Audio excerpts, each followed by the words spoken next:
दोस्तों, क्या सऊदी अरब दुनिया का नया इकोनॉमी हब बनने जा रहा है? मोहम्मद बिन सुलेमान अगर अमेरिका से बिलियन डॉलर की डीले कर रहा है तो वो अपने मुल्क का सोच रहा है, क्योंकि उनका मुल्क है और उन्हीं की जिम्मेदारी है और उन्हें फ़लस्तीन की कोई फ़िक्र नहीं है। और एक यहाँ पाकिस्तान है जिसका खुद का हाल गज़ा से भी बदतर है, मगर यहाँ के पाकिस्तानियों को फ़लस्तीन की फ़िक्र है। दोस्तों, अमरीकी सदर डोनाल्ड ट्रंप के सऊदी अरेबिया के दौरे के बाद इसराइल और सऊदी अरब के ताल्लुकात मज़ीद बेहतर होने जा रहे हैं। सऊदी अरब ने फ़लस्तीन को पसे पुश्त डालकर सऊदी अरब ने अपने मफादात को मद्देनज़र रखते हुए दुनिया के साथ बेहतर ताल्लुकात बना रहा है। MBS ने कहा है कि 2030 तक मिडिल ईस्ट एक नया यूरोप होगा। इस वादे की पासदारी करते हुए वो सऊदी अरेबिया में नई नई तब्दीलियां ला रहे हैं। इधर एक रियासत है जिसके पास 4 खरब डॉलर से ज़ायद के असासे हैं, दुनिया के ताकतवर तरीन खुद मुख्तार फंड्स में शामिल है और जिसके पास दुनिया की सबसे बड़ी तेल कंपनी है अरामको, जो हर साल अरबों डॉलर मुनाफा कमाती है। दोस्तों, सऊदी अरब की सालाना आमदनी 336 अरब डॉलर है, जो कि अपने दफाई बजट पे 140 अरब डॉलर लगाता है, जो कि पाकिस्तान की कुल GDP से भी ज़्यादा है। मोहम्मद बिन सुलेमान ना सिर्फ इस वक्त सऊदी अरब बल्कि पूरे इस खित्ते के सबसे मौसर तरीन रहनुमा बनकर उभरे हैं। उनकी क़यादत में सऊदी अरब ने विजन 2030 के तहत अपने मुल्क को एक नई इकोनॉमी, एक नई टेक्नोलॉजी और एक नई ताकत में ढालना शुरू कर दिया है। वो अब सिर्फ तेल पर इन्हिसार नहीं कर रहा, बल्कि मसनूई ज़हानत, सियाहत, तमीरात, दिफा और तफरीह के मैदानों में भी बड़ी तेज़ी से आगे बढ़ रहा है। दोस्तों, आज का सऊदी अरब गुजरे हुए सऊदी अरब से कहीं ज़्यादा मुख्तलिफ है और दुनिया की तेज़ तरीन इकोनॉमी में उसका शुमार होना शुरू हो गया है। कल का सऊदी अरब इस्लामी दुनिया तक महदूद था और दुनिया भर में सबसे ज़्यादा तेल की पैदावार के लिए मशहूर था, मगर मोहम्मद बिन सुलेमान की दूर अंदेश सोच ने उन्हें इस्लामी मुल्क की पहचान करवाने की बजाय इस जगह पर लाकर खड़ा कर दिया है कि सऊदी अरब आलमी सतह के तनाज़ात के हल में एक अहम किरदार अदा करता दिखाई देता है। मोहम्मद बिन सुलेमान वो जहां अरब मुल्कों के दरमियान रिश्तों को जोड़ने में कामयाब हुए हैं, वहीं पे वो अपनी सोच और समझ के बलबूते पूरी दुनिया में एक नया असर व रसूख लेकर उभरे हैं। मोहम्मद बिन सुलेमान अपनी तरक्की पसंद सोच को एक जानिब इंतहाई तेज़ी और अहसन अंदाज से अमली जामा पहना रहे हैं, तो वहीं आलमी रहनुमाओं के साथ मिलकर मुख्तलिफ अमवार की अंजाम दही भी करते नज़र आते हैं।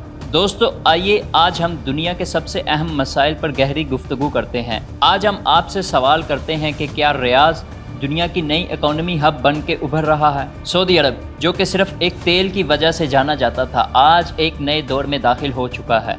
मोहम्मद बिन सुलेमान की क़यादत में ये मुल्क इकोनॉमी, सियासी और आलमी सतह पर एक नया रोल मॉडल बन के उभर रहा है। लेकिन क्या दोस्तों ये तब्दीलियाँ सस्टेनेबल है? आइए इस पे गौर करते हैं।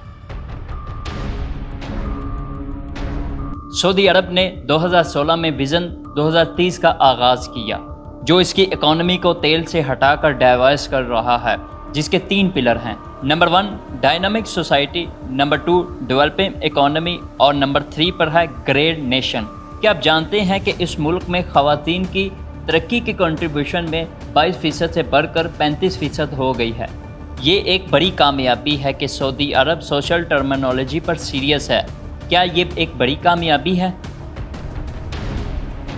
दोस्तों, विज़न 2030 में सबसे बड़ा मंसूबा है नियोम सिटी का। ये ऐसा सिटी है जो सिर्फ इलेक्ट्रिक एनर्जी पर चलेगा। वहाँ ना कोई सड़क होगी और ना ही कोई गाड़ी। लेकिन क्या हकीकत में ये मुमकिन है? नियोम एक रिमोट सहराई इलाके में बन रहा है, जहाँ बुनियादी ढांचा सिफर से बनाना पड़ रहा है। शदीद गर्मी और रेत के तूफ़ान इसे मुश्किल बनाते हैं। इसके अलावा मकामी बोहियत कबीले के नकल मकानी से इंसानी हकूक़ के सवालात भी उठ रहे हैं। दोस्तों, क्या नियोम सिटी सऊदी अरब के आलमी मुआशी हब बनने की कोशिशों पर पूरा उतरेगा कि या ये सिर्फ एक नाकाम तजर्बा रहेगा? दोस्तों, अब बात करते हैं डोनाल्ड ट्रंप की रियाद के दौरे की। वाशिंगटन पोस्ट के मुताबिक ये दौरा अमेरिका और सऊदी अरब के ताल्लुकात में तवाज़ुन की अक्कासी करता है। माजी में सऊदी अरब को अमरीकी पॉलिसियों के ताबे समझा जाता था, लेकिन अब वो अपनी शराइत खुद मनवा रहा है। ट्रंप की पहली मुद्दत में उन्होंने सऊदी अरब के साथ बड़े हथियारों के मुआहदे किए, लेकिन जमाल खशोगी के कत्ल के जैसे वाक़यात ने तनाज़ुरात को जन्म दिया। अब इसी तरह सऊदी अरब इसराइल के साथ अपने ताल्लुकात को नॉर्मलाइज कर रहा है। दोस्तों, क्या ये पार्टनरशिप सऊदी अरब को आलमी सतह पर मजबूत करेगी या एक नई जंग का रास्ता देगी?